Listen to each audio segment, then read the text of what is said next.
All right, guys, it's time for the Next Level Guy Show, a men's interview, interest, and improvement-focused podcast featuring interviews with the greats from all industries to help you better your life. Each week, a new episode features an interview with one of the greats, covering all aspects of their story, from life hacks to tips and protocols that have allowed them to live life on the next level. We then highlight concrete action steps that you can use to improve your life. And now, your host, Ian Dawson Mackay.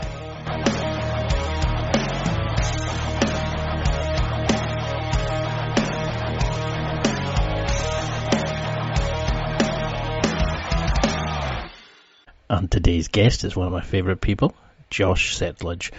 Josh, or Coach J, has spent over a decade studying grappling sports and human performance, working with and learning from the best minds in physical therapy, biomechanics, strength and conditioning. He studied kinesiology with a concentration in exercise science at William Jessup University and is a certified strength and conditioning specialist within the National Strength and Conditioning Association. Coach J studied under and worked alongside world record holders in powerlifting, professional bodybuilders, NCAA, wrestling All-Americans and national champions. He's also worked with IBJJF Worlds and Pan-Am champions. Coach J has worked with high school and college wrestlers across the country and many more Jiu-Jitsu athletes across the world. His unique blend of knowledge in strength and conditioning and his experience on the mat provide him with the tools necessary to help all his athletes win more matches and get injured less. And in this interview, which is our round 2, we discuss how to build your ability to squat better, pull up stronger, and move in general better. We look at how you should adapt your training to your experience and personality type to excel in your training, a breathing hack that can save your relationships as much as your ability to roll better, and so much more. And now, let's get to the interview. Thank you so much for coming back on. Usually I say thanks for it, but I have to say welcome back. It's a joy to have you back on, and it feels like it's been too long, but like we said, it's been feels like a couple of years, but it's been a couple of months. Just for those who maybe don't recognize the name, before you become a juggernaut in the jiu-jitsu scene, can you give a quick introduction? Absolutely. Well, thank you so much, Ian, for having me back on. The last time we had a conversation, I had so much freaking fun. So I'm glad that we were able to do this again. For those who don't know, my name is Josh Settlage, and I am the BJJ strength coach. I run my own company, Setlidge Strength, and where our main focus and our main goal is to help as many grappling athletes as possible win more matches and get injured less. And we do that with a training system we designed called the Strength Matrix, which essentially is our site where it houses different training programs for strength and conditioning that are specifically designed to answer all the questions that so many jiu-jitsu athletes have about strength and conditioning. How do you get in shape for jiu-jitsu? How do you improve mobility? How do you prepare for a competition? Not just, do the technical training on the mat with your instructor and with your training partners, but how do you build conditioning to do well in competition? How do you make your body more resilient so you can decrease the risk of injury? That's what we focus on, and that's what I've been doing for, probably a little over 5 years now, and that's what I'm all about. Love it. And you're absolutely killing it. And I think you were one of the first people I ever found who looked at jiu-jitsu in this in-depth way, in this kind of in-detailed way. Because I like how I had to find it, you mentioned on your website, your program's specialty is helping athletes increase their muscular and contractile and isometric strength, anaerobic and aerobic endurance, and blood lactate threshold. And I was like, I understand all those words. I was like, how do I apply into jiu-jitsu? And I love, because each time I watch your videos, I learn so much, but how can we start implementing them into our grappler's performance? How do we start turning somebody into train jiu-jitsu into a jiu-jitsu monster? Sure, absolutely. Well, as you know, jiu-jitsu is an extremely physical sport, and it doesn't help that despite it being so extremely physical, the main goal of jiu-jitsu is to do the opposite of what our bodies are naturally designed to do. So that being said, there is a lot of wear and tear that happens in jiu-jitsu, and a lot of times people get really passionate about jiu-jitsu and they start training more often, they start training a little bit harder, but oftentimes they don't have a good resource or a good system to allow them to do more jiu-jitsu and to perform better. They'll go online and look up workouts, and maybe it's a classic bodybuilding style training program or a powerlifting style training program, which I love those things. And I've done hundreds probably at this point of powerlifting programs and bodybuilding programs. But those programs are assuming that you're not getting banged up at jiu-jitsu. And so it's very important that we start to look at different things in the different physical and physiological demands of jiu-jitsu and design our training in a way that's going to allow us to not only enhance our performance on the mat by being stronger, which means all the techniques that we do, we're going to have a little bit more force, a little bit more pop to them, but also making sure that we're increasing our physical durability.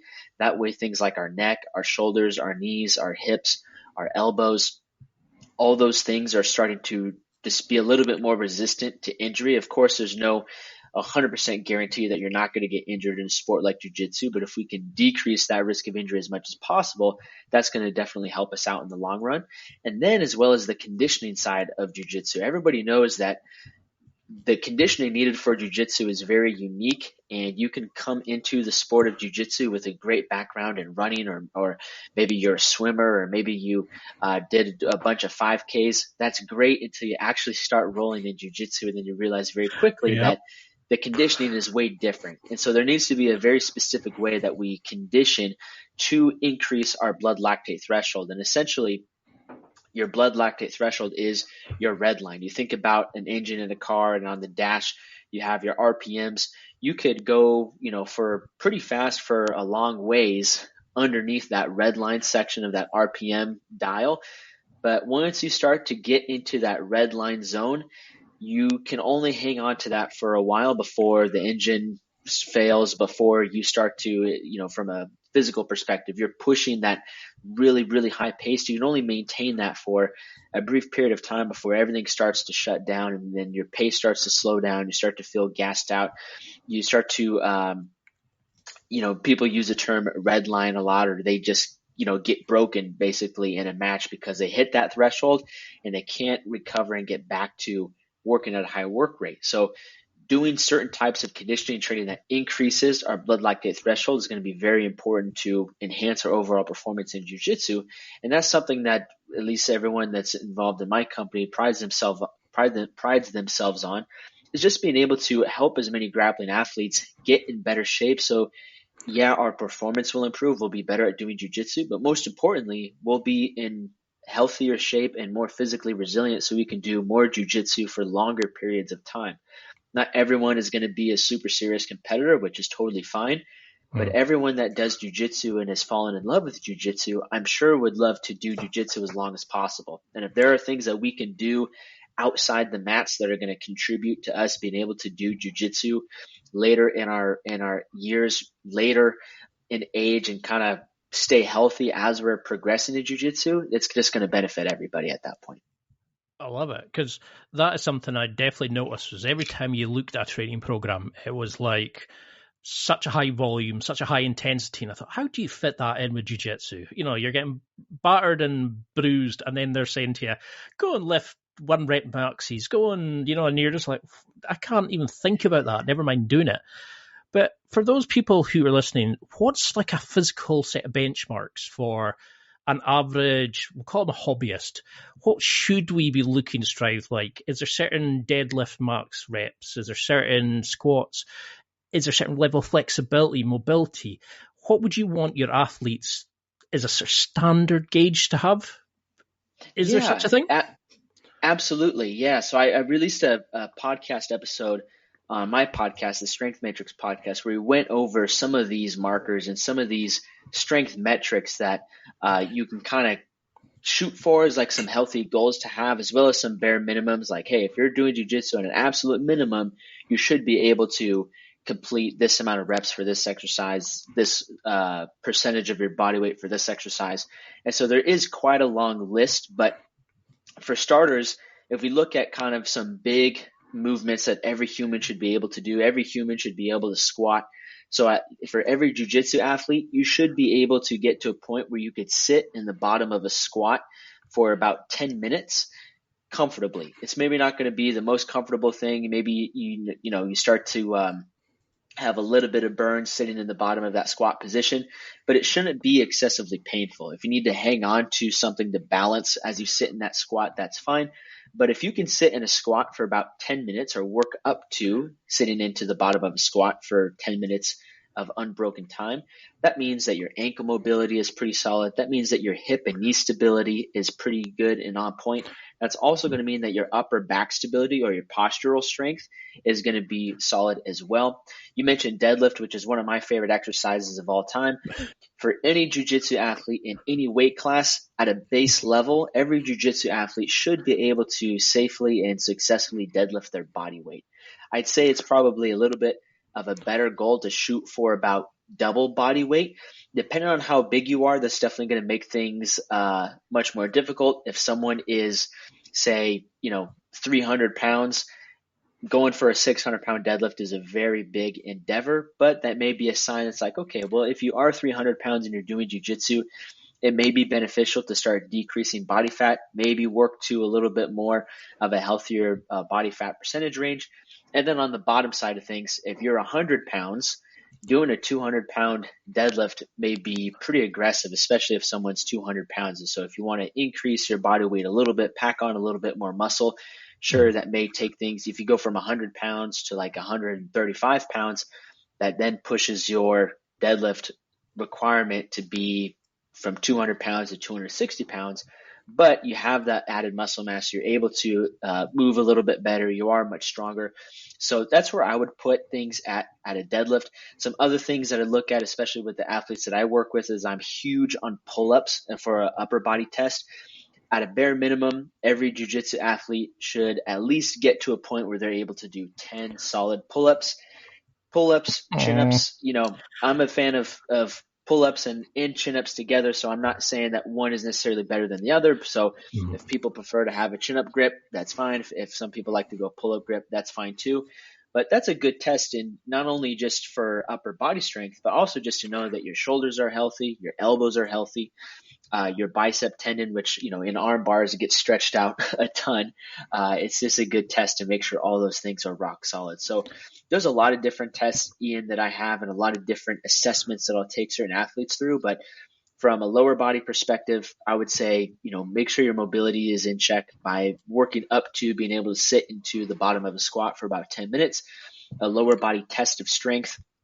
And, you do use a lot of your upper body for stability when you're doing the deadlift.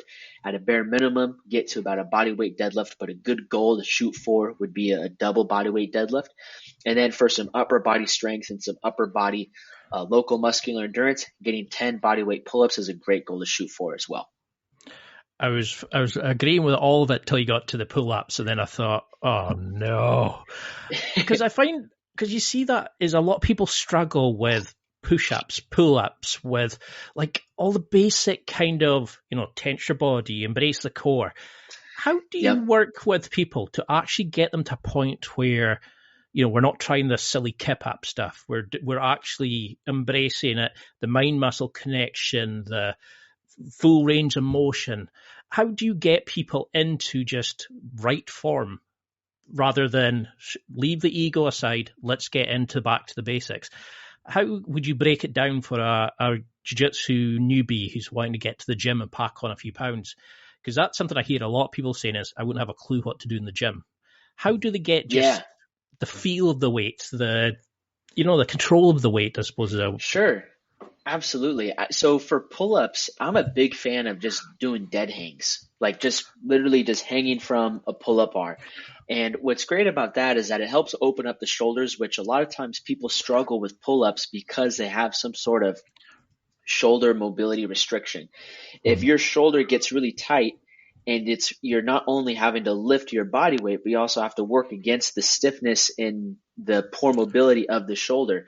So if we can start by opening everything up, opening up the lats, opening up the shoulder, as well as improving grip strength, that's a great place to start.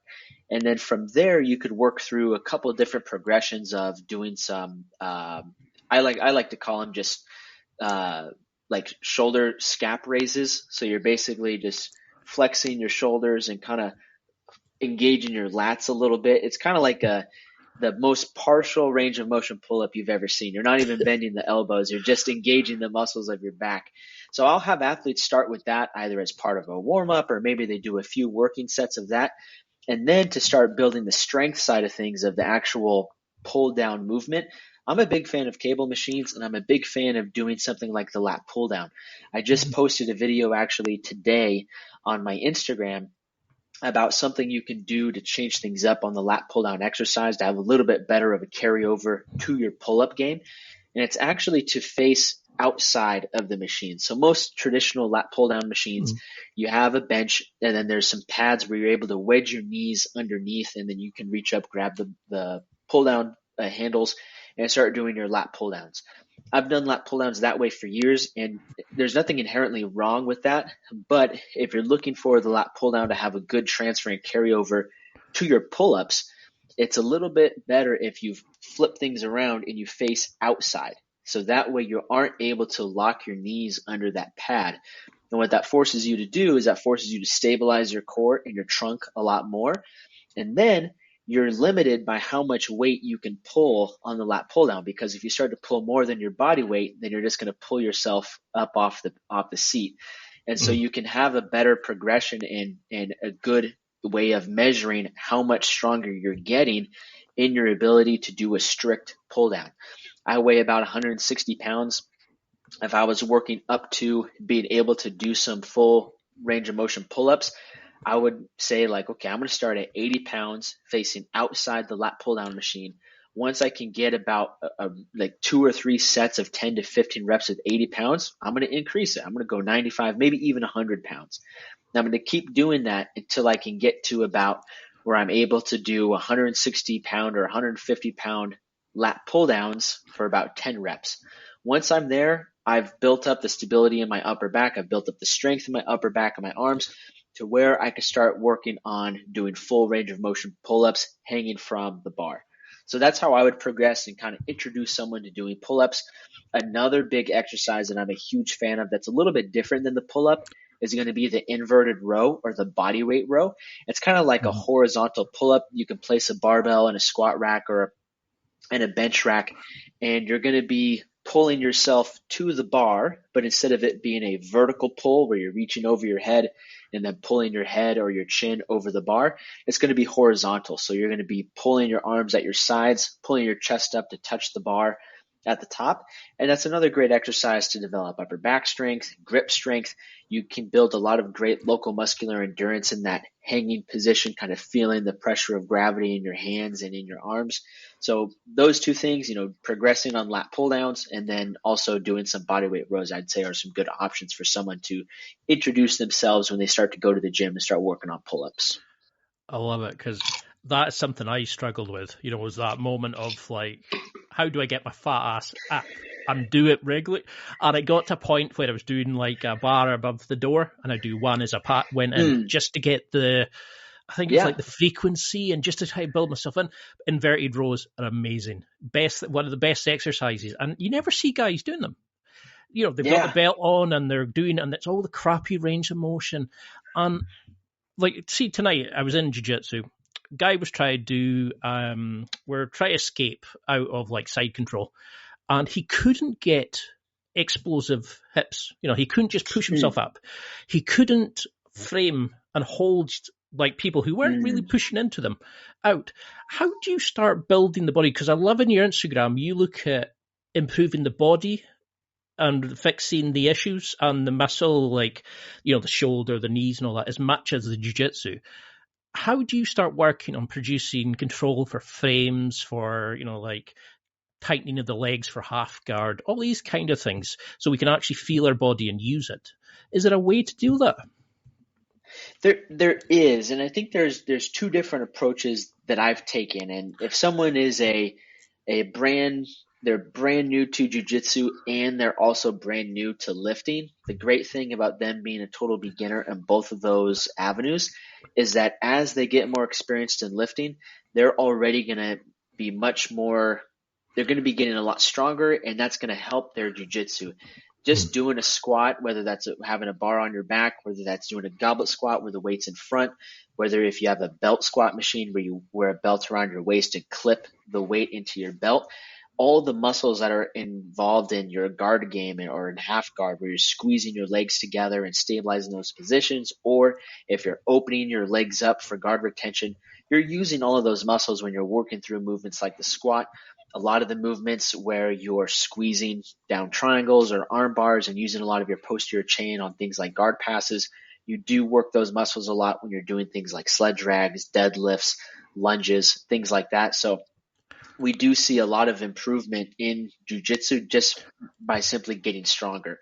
However, everybody's newbie gains start to diminish at a certain point. And so after that, it's important that we look at different weaknesses that a certain athlete has on the mat and find different ways to develop those. So you brought up a great point about someone in the training room struggling with having explosive hips. If that's a weakness that someone has, there could be a technical thing. So maybe they're being explosive at just the wrong time. They're exploding when it's kind of the worst possible time to be explosive, when all the weight is on top of them. And that could be a tactical weakness where they have the explosive hips, but they just always use it at the wrong time, and that's why it's not effective. It could be a technical weakness. So they can move their body, but they're not putting themselves in the right position to be able to do that move correctly. There's a lot of great moves on YouTube, and I'm sure, Ian, if you're like me, you've probably seen like a really cool move on YouTube and you're like, man, I want to try that in class today. And you try it the first time and it doesn't work. And, maybe it's a complete hoax of a move, but in today's day and age, there's so many valid and viable techniques. Most of the time, the only reason it didn't work is because our technique just wasn't fully dialed in yet. So those are the tactical weaknesses and then the technical weaknesses. Then if we have a physical weakness, then we can start highlighting and prescribing certain exercises to improve that component on the mat. So a full hip extension or a full bridge or being explosive with the hips is going to be a weakness. Some great exercises that are going to help with that is just going to be improving hip extension strength and movements like the squat and the deadlift. And then to be more specific on the explosive power side of things, movements like kettlebell swings, broad jumps, box jumps. If someone is proficient in kettlebell cleans or kettlebell snatches, those are also some great exercises that they can do to get more explosive hips. So to kind of circle back to your original question on how we start to improve someone's strength specifically for jiu-jitsu, thankfully, the lifting that we do is going to improve their overall strength, improve their overall explosiveness, which when we funnel it into specific positions on the mat, that's going to be helpful. Those are kind of like the newbie gains side of things. Then from there, we're able to dial things in more specifically to someone's game, to the certain techniques that someone likes to use. One example, using myself as an example, for me, I realized that, okay, I was plenty strong.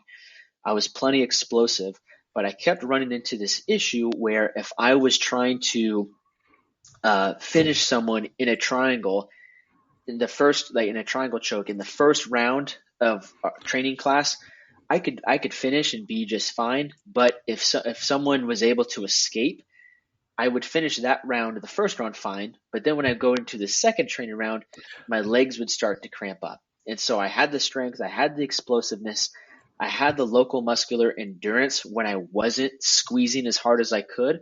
But when I had to squeeze as hard as I couldn't recover very well, and I couldn't recover fast, or as fast as I would have liked. And so what I did was I had to implement some very specific training tools where we were doing some long isometric holds for about 30 seconds. We were mixing in some pre-fatigue sets where we would pre-fatigue the muscle with a high rep set of 20 reps or so.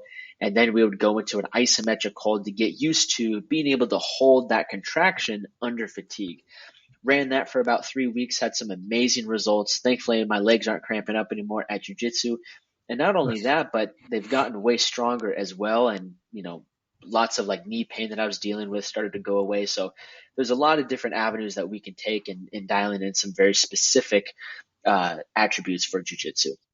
I mean, answers like that is why I knew I had to get you back on, because it was just like this guy knows his shit. He's amazing. And it's things like that that could change somebody, like coming into jiu-jitsu from the start. I had to actually stop myself from taking notes just now. I was just thinking, oh yeah, I'm doing an interview. Because that's why Hey, no worries. I find your stuff so engaging, and it's so helpful, because I asked that in jiu-jitsu one day and they said, more time on the mat. It's a standard approach, and it's like, we don't get that teaching. We don't get that kind of, like you're saying, fatiguing the muscle and then doing sets of it and working in the, going to the gym. We just get told, get stronger. And it's, why do you think that is? Like, why is there such a kind of, is it because strength's bad and we shouldn't be doing strength? Why do we kind of push away from looking at the biomechanics of movement, application of strength? Because you're needing to use strength in a correct way to choke somebody out. You're needing to use strength to hold somebody, to frame something. Why is that not part of jiu-jitsu teaching, do you think? I think there's a couple different answers. And I think if you asked someone 30 years ago, it would be a very different answer than how I would answer today. 30 years ago, when jiu-jitsu was first popping off in the UFC and in those early days, strength was a little bit bastardized, and jiu-jitsu kind of was known as like a martial art where you don't need strength. You could just use super sound technique. A smaller guy would easily be able to defeat a bigger guy. Look at Royce Gracie in the UFC. And those are all some very valid points until equally skilled grapplers who did lift and were stronger started to piece up grapplers who didn't lift. And so that's one side of things. And I think over the years, most people at this point have started to recognize, like, look, strength isn't a bad thing. Strength isn't something that should be bastardized. We still, part of I'd say one knock on the jiu-jitsu community is that there's still not a good consensus on how to train for jiu-jitsu. And that's kind of my mission right now, is to help as many grappling athletes not only get stronger and get more explosive and better conditions so they can perform better, but also to educate them, because so many jiu-jitsu athletes, and kind of the trajectory of jiu-jitsu is, if you are so passionate and in love with jiu-jitsu, you're going to get to a point where you go through all the different belt levels, you reach black belt, and then you start teaching. And if we can start to equip all these instructors with new education on how to effectively do the physical side of the strength and conditioning work for jiu-jitsu, it's going to benefit everybody. And so I think now the part of the biggest reason why most people's answers in regards to strength and conditioning about jiu-jitsu, it's not necessarily because they don't think it's valuable. I think everyone can agree that being stronger and being better conditioned is a valuable thing, but most people aren't as passionate about it to dive deep into the research and dive deep into the text about what's actually going to help. I know for me, my wife and I both run our own companies, and I am not very passionate about taxes or finances or any of that stuff. I have the hardest time focusing on those things. My wife, on the other hand, does actually have a passion for those things, and she's very skilled in that area. Now, I'm not going to say that, like, taxes aren't important, filing, all these forms the right way, that's hocus pocus. That's not important. I understand the value of that. I just don't have the passion to dive into those subjects like maybe my wife does. And so I think a lot of these instructors, they see the value of strength training. They see the value of having sound conditioning training, but they're just not passionate enough to dedicate the last 12 plus years like I have to learning this stuff. Thankfully, I have a deep-rooted passion for strength and conditioning, and I have a deep-rooted passion for grappling sports, specifically jiu-jitsu. So it works out well in my favor that I'm going to be learning this stuff anyway, regardless if I got paid for it, regardless if we were doing a conversation about it today. I'm going to be reading and learning all this stuff anyway. I'm just happy that I get to share it with everybody. And so I think that's kind of the thing that we're running into. And you can't blame most of these instructors for not being as passionate about it as someone else. And that's ultimately how my company got started. Is I quickly realized that I'm more passionate about the strength and conditioning side of things than most of my training partners. And because I was more passionate about it, they just opted to ask me of questions. They would say, hey, like, I see you're like always at the gym and like lifting and stuff. Can I ask you a question? Like, my knee's been bothering me. I don't really know what to do about it. And I go to jiu-jitsu and I try to take it easy, but sometimes it's still bothering me. Thankfully, I'm super passionate about it, so I have an avenue to help them. And so I think that's kind of the main thing, is that a lot of these instructors, they may see the value of it. They may see that it is important, but they're just not passionate enough about that specific side of training, the strength training, the conditioning training, some of the mobility training. They're not as passionate about those things to invest all the time that's needed to learn about those things and then be able to teach their students. It's time for a quick break. There are millions of potential products to buy, so how do you know which ones are worth your hard-earned money? Simple. You go to nextlevelguy.com/affiliates and explore those that will transform and improve your life. You'll find deals, listener exclusives, and special offers with some great companies. Recommendations are 100% honest and only on items Ian has tried or believes in. The companies showcased will make you a better man in all areas of your life. Simply go to nextlevelguy.com/affiliates and level up. Oh, that's a great answer, because it was something I noticed when you would look at like jiu-jitsu stuff. It was all technique. It was all half guard, and whereas yours was the first I went into, and it was like how to get rid of jiu-jitsu shoulder, how to get rid of elbow pain. It was like, it was also like how to get better and fitter, but for jiu-jitsu. It's for the grappler. It wasn't just 5 sets of 5. Oh, here we go. Progressive. Yeah. You actually went into the nitty-gritty. So say you have somebody just now coming in, they're a white belt, somebody coming in that's a blue belt. Do you focus particular ways, like should the white belt focus on just becoming a better athlete? The blue belt work on their guard and become a better athlete? The purple belt become, X, Y, Z? Do you think there's kind of, as the belt dictates the type of training, the focus of the training, and the focus of your strength and conditioning as well? Or is it just a case of mix of both together? I think there's a lot of different factors that go into that. One thing that's important to note, especially as I've learned working with pure white belts. And when I came into jiu-jitsu, I obviously started as a white belt, but I came with a long wrestling background. So not only was my physical conditioning way above most other white belts coming in, but my grappling experience was well above most other grapplers. So I was already used to grappling, and I wasn't getting as sore from grappling. And if someone's a pure white belt and they've never done any grappling sport before, it's pretty safe to say that you are going to be very, very sore for the first several weeks, maybe even several months of training jiu-jitsu. Yep. And if that's the case, I see you raising your hand there. If that's the case, it's important to modify your strength and conditioning training around that, because strength and conditioning training may leave you a little bit sore. If you're a black belt, you really don't get that sore from rolling unless you're like in deep, deep, deep trenches of training camp for a big competition. But you can afford to push your strength and conditioning a little bit harder because you're at a point where, as a black belt, you're so experienced and so used to doing jiu-jitsu, you're not going to get as sore.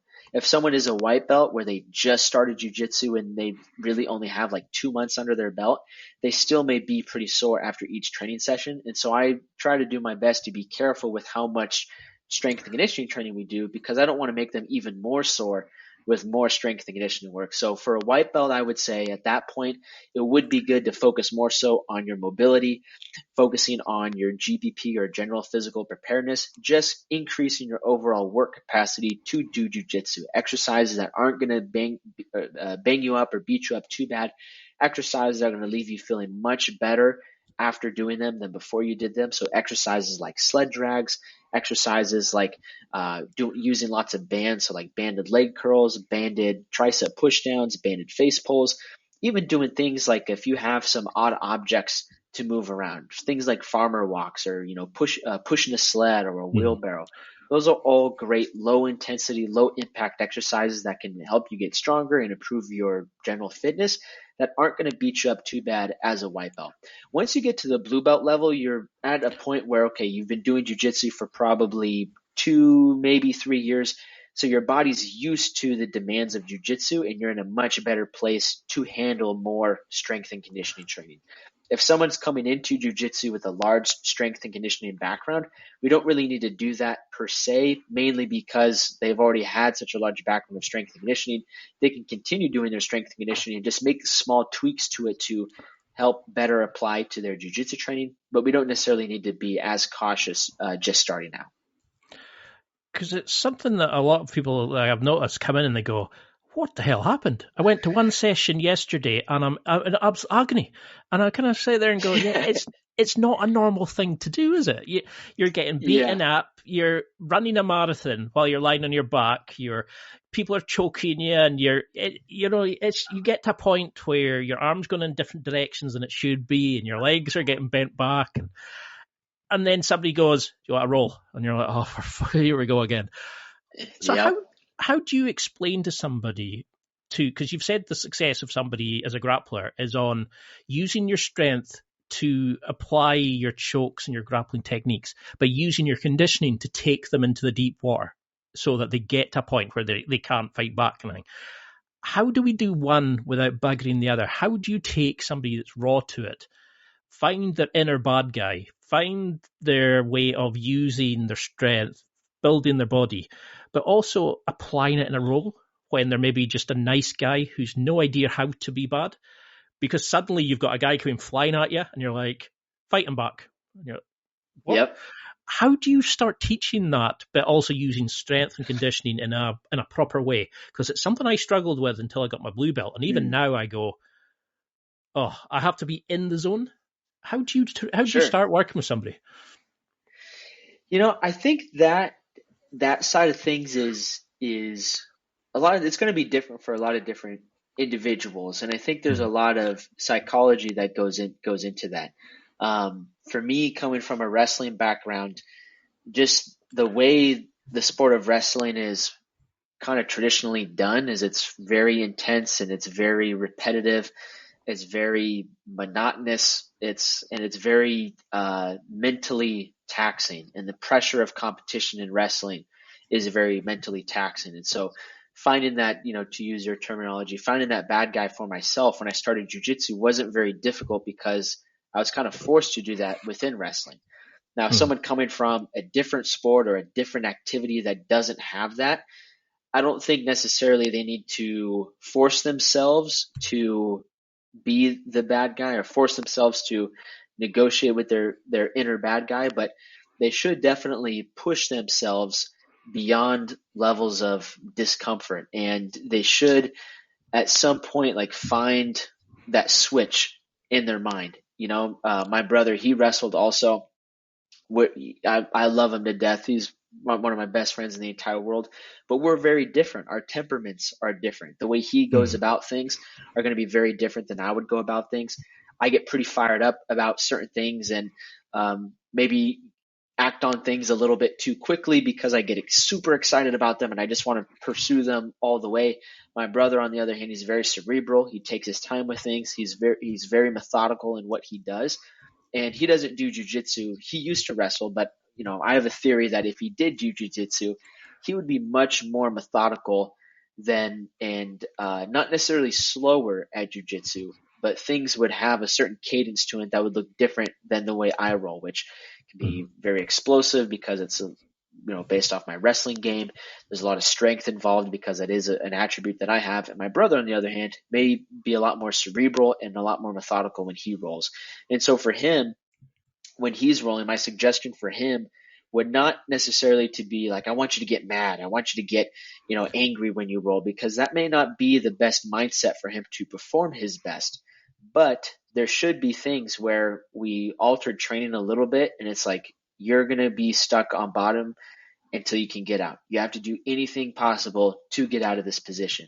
And when you put yourself in drills in certain positions like that, it does force you to dig a little bit deeper, and it does force you to get a little bit desperate in your training. And so I think, to circle back, I think there's a lot of psychological components to it that I'm still discovering for myself. And I've seen different people, especially different training partners that I have. I've seen the different ways that they roll. Some of them are really aggressive when they roll. Others are much more laid back, and they're equally skilled. So there's not necessarily a clear discrepancy of like, hey, the more aggressive you are, the better you're going to be at jiu-jitsu, because I've seen people be successful on both sides.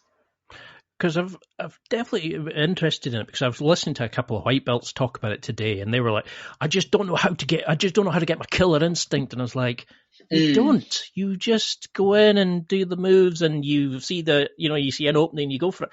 And it kind of got me thinking, it's like, that's the thing, is a lot of these guys come in, it's tied to their ego, it's tied to their masculinity. They think, I've got to do this. It's, you're making me less of a man if I tap. Whereas to me, it's like, all right, I just need to work on that area. I need to work on that position.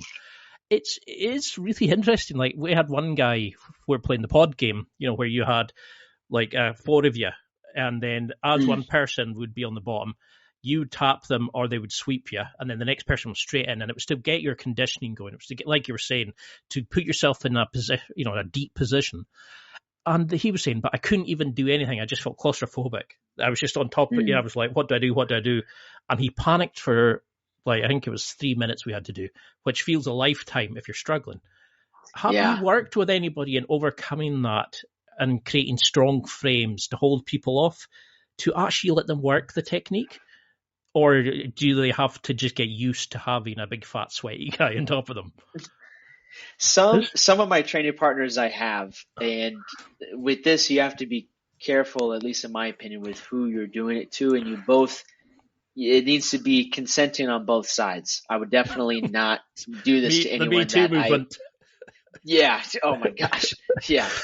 But so the group of guys that I train with every morning, the AM crew, almost all of us compete in jiu-jitsu. All of us do jiu-jitsu, and almost all of us compete in jiu-jitsu.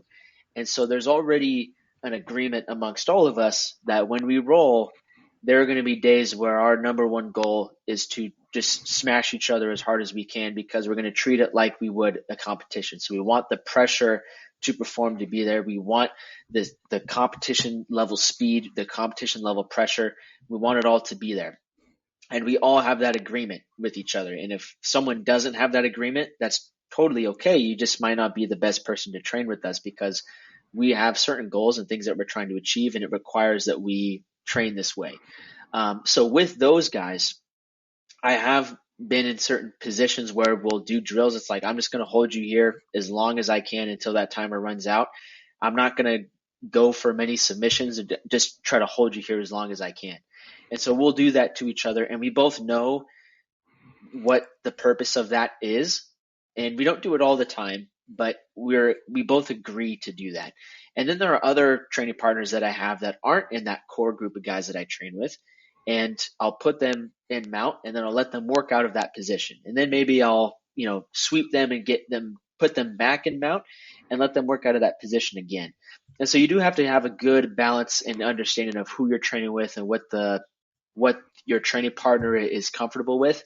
I will say though, when I was a wrestling coach, because everyone who's doing wrestling is competitive and everyone who's doing wrestling is gearing for competition, you can't really, at least in the United States, you can't really sign up for wrestling and then just choose not to compete. If you're signing up for wrestling, you're going to compete. You may not get a ton of matches over the course of a season, but you're at least going to get one match.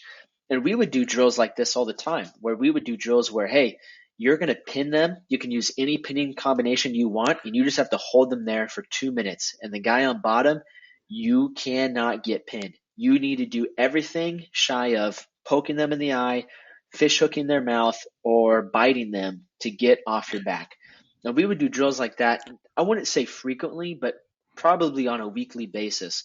And that really developed that desperation. That really developed that mindset of like, I need to do anything possible to not get pinned. And there have been some amazing stories of coaches that I've met and other wrestlers that I've met that have had that mentality.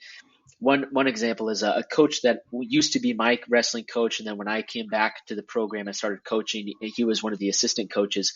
He had told me a story where he was a freshman in high school, and he had gotten pinned in a match, and he swore to himself that he was never going to get pinned ever again. And sure enough, he never got pinned again. Now, that didn't mean that he was, 4-time national champ or anything, but he never lost a match again via pin. And that's inspiring. The mental strength that someone has to have to make that commitment to themselves and stick to that is amazing. And I think everyone can benefit from from something like that. And I think especially in jiu-jitsu, it's good to include every once in a while some training like that. Even if you're not a competitor, like, look, your partner's just going to hold you in this position. You have to escape. I think that's a very practical way to train and a very beneficial way to train. But you do need to know the time and place to incorporate that. And of course, understand and know your training partner. You don't want to spring that on them as a surprise, especially if they're not a competitor, someone who's not trying to, be a world champ. You definitely don't want to some middle-aged older guy be like, "What's up, dog? Like, you're getting it today. You're stuck here." I think you have to be careful with that. Because I do notice that, like, we've got a lot of competitors, but we've also got a lot of gentle souls, shall we call them, and they they go into the bottom, and it's like 3 minutes of them just getting smashed, subbed again, and they keep coming back, and you keep wanting to say to them, "Try this," put your frame in, bring your knee in, and you're kind of going, it's easy if you know what you're doing, but if you're holding your breath, panicking because this guy's pushing on you, and you're like, "Oh, what have you learned about breathing techniques? What have you learned about guys?" Because, we start off great in a row, but as we go into the deeper half, as you go into the next match or, the next drill, they start flagging. What have you learned about breathing in terms of conditioning that can help in the gym as well as on the mats? Is there any kind of hacks that you find that work well? Yeah, absolutely, man. Dude, I've been talking about this for a couple years now, and I wish so badly that I learned about this a decade ago. When I wrestled, I felt like my conditioning was really strong. I remember every year as I continued to learn more about strength and conditioning, continue to get stronger and get better conditioned, my fitness improved tenfold every year. And my junior year, which was my last year of wrestling, I remember getting exhausted in probably only 2 or 3 matches. That doesn't mean I won every match. I still definitely got wrecked quite a bit by some really good wrestlers. But my conditioning felt like it was at a point where I wasn't getting exhausted in matches anymore. Maybe I'd get out of breath or maybe work up a really good sweat, but I wasn't getting exhausted. And then, I take a break from wrestling, start jiu-jitsu, and I work up to having about that level of conditioning again, where I could roll through a whole practice or roll through a whole training session and not really get exhausted. But the thing that made the biggest difference in taking my conditioning to an entirely new level was something that Mark Bell actually told me about. We were training one time early in the morning, and he was doing a training session, and he was uncharacteristically quiet that morning. He just kind of gave me a head nod and was doing his thing. I was on the other side of the gym, and then when I walked over to him to talk to him, I noticed he had a piece of tape over his mouth, and that's why he wasn't saying anything. And I asked him, like, "What's up with the tape?" And so he was telling me about it. And he was focusing on nasal breathing, and he turned me on to a guy named Patrick McEwen. And Patrick McEwen has done a ton of research and coaching and has a whole book called The Oxygen Advantage, written about the importance and benefits of nasal breathing. And so when you're breathing, regardless if you're exercising, doing jiu-jitsu, going through, throughout your everyday life, sleeping, when you nasal breathe, breathing exclusively in and out of your nose, not only are those breaths more efficient, so you use less energy to intake that great amount of oxygen, you're going to intake more oxygen than if you breathe through your mouth. And that oxygen is going to get filtered much better, and you're going to be able to deliver that oxygen throughout the body much more efficiently. So there's just a huge upside to focusing on nasal breathing.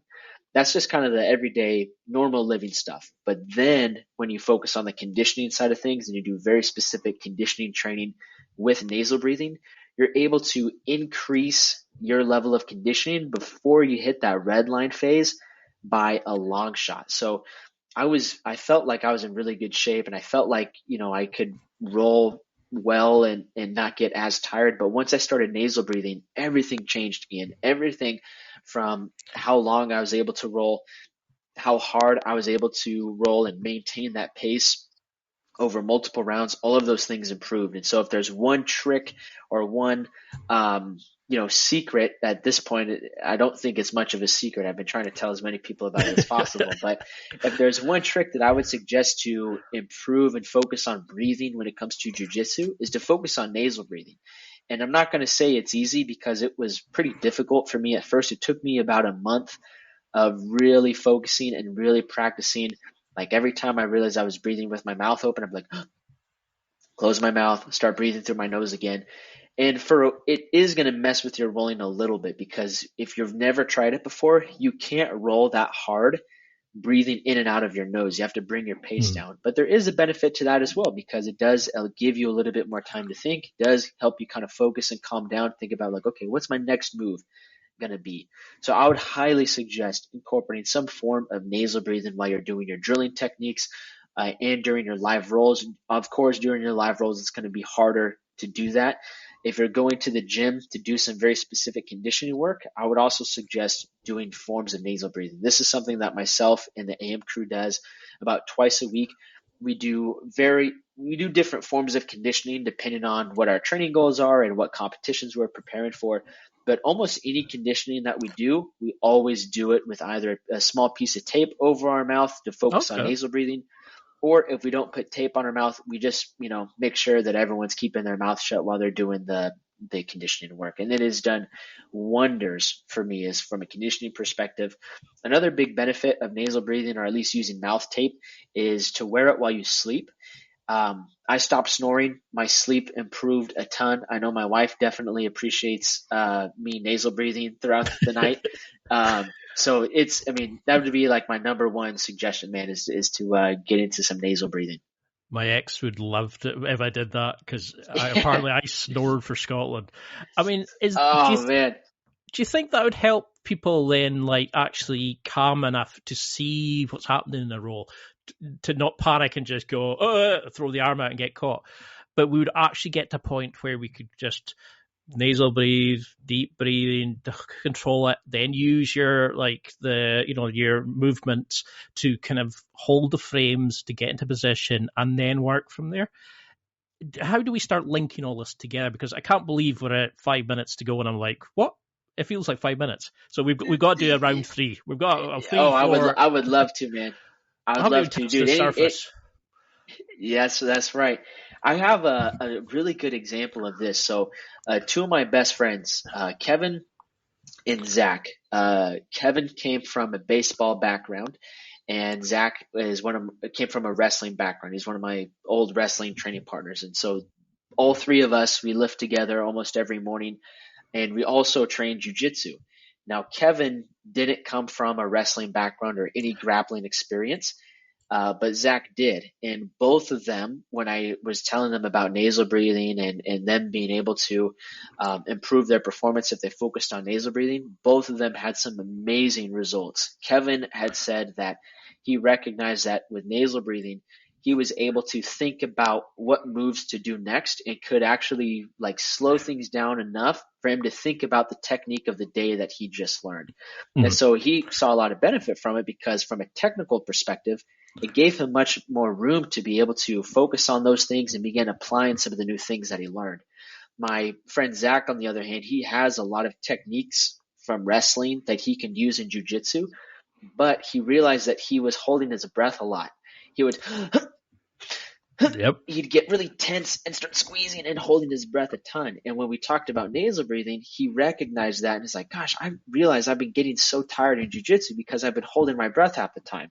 And so when he focused on nasal breathing, he was able to relax a little bit more, be a lot more fluid in his techniques. And over the course of the long run, that definitely helped his jiu-jitsu, because when you're able to relax a little bit more and able to be more fluid in your movements, most of your jiu-jitsu techniques are going to improve. There's so many jiu-jitsu techniques that require you to be smooth and fluid. They're not all really explosive, big takedowns like what we would find traditionally in wrestling. And so being able to slow things down a little bit, focus on the nasal breathing, relax, not be too relaxed, but relax to a point where you can do the movements fluidly is definitely going to benefit you as well. Because it's something I did struggle with. Like, I would just gas out and I'd be like, I'd hold my breath for people there, and they'd be like, you can breathe. Just, keep moving. And I think that's the point, is we go in and you say to somebody, now frame, and they go, and they hold the breath because they've never been shown how to brace. They've never been shown how to tense. And this is why I'm so glad that there's somebody like you, because you can actually show how to use conditioning properly, how to build the jiu-jitsu body, how to put it together and actually improve. And I think that's why people need to check out the Strength Matrix, if we can ever get into it, because there's so many people wanting it. But yes, sir. Before we get into round 3, because we're just touching the surface, why should we go for the strength matrix? How can we follow you on Instagram and things like that? But how can we utilize your services? Because you're going to change the way jiu-jitsu is trained. You're going to teach people how to become better grapplers, athletes, and people. But until we can get a third round in, how do we connect with you? And how do we use like the strength matrix, your Instagram, and things like that? Absolutely, man. Yeah, you guys can follow me on Instagram at Joshua Settlage, or you can tune into my YouTube channel, which is just Setlidge Strength or the BJJ Strength Coach. Either term in the search bar will bring my channel up. The Strength Matrix launched in January, and so we had limited registration at first just to make sure everything was running right, make sure the programs are sound. And now that we've kind of run that first test group through and they've had some just amazing results that I could spend all day talking about how fired up I get seeing some of the guys in there make some killer results. That being said, we're going to be opening things up for everybody. So by the time this podcast releases, you can go to www.thestrengthmatrix.com. You can check out some of the training programs we have to offer there. You can join the team. You can get plugged into the community, look at all the different stuff we have to offer. We have different training programs depending on your different jiu-jitsu needs. So we have training programs if you're a competitor and you want to get ready and get in shape for a competition. You want to show up to that competition knowing fully well that you've been training hard, that you're physically ready, your strength is there, your conditioning is there, your mobility is there. You can walk into that tournament ready to smash brackets, and that's going to be the Bracket Smasher program. We have some other training programs that you could use to pair with your jiu-jitsu training. If you're a competitor, you can do this in your off season. If you're not a competitor, but you just want to build a little bit more muscle and get stronger for jiu-jitsu, there's training programs for that as well. And then we also have another training program called Overtime, which is, we've talked towards the end here about conditioning. If you're someone that's looking to improve your conditioning on the mat, maybe your jiu-jitsu training time is a little bit limited where you can only step on the mat maybe 1-2 times a week, but you want to work on your conditioning, we have training programs for you as well. You can find all that stuff at thestrengthmatrix.com. And like I said, by the time this episode drops, registration is going to be open for everybody. Anyone can come in and join the team. I'd love to see you guys in there, and I'd love to help you win more matches and get injured less.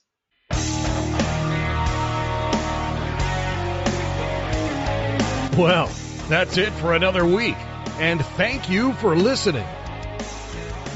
It's now time to take what you've learned and use it to develop and enhance your life with the key points mentioned. Listen, try it, embrace it, use it, and crush it. Now's your time to hit that next level in your life. If you liked this episode, then please leave a comment on the show notes or a review of the show on your podcast platform. Everything helps evolve the show. Until next week, keep seeking the next level in your life.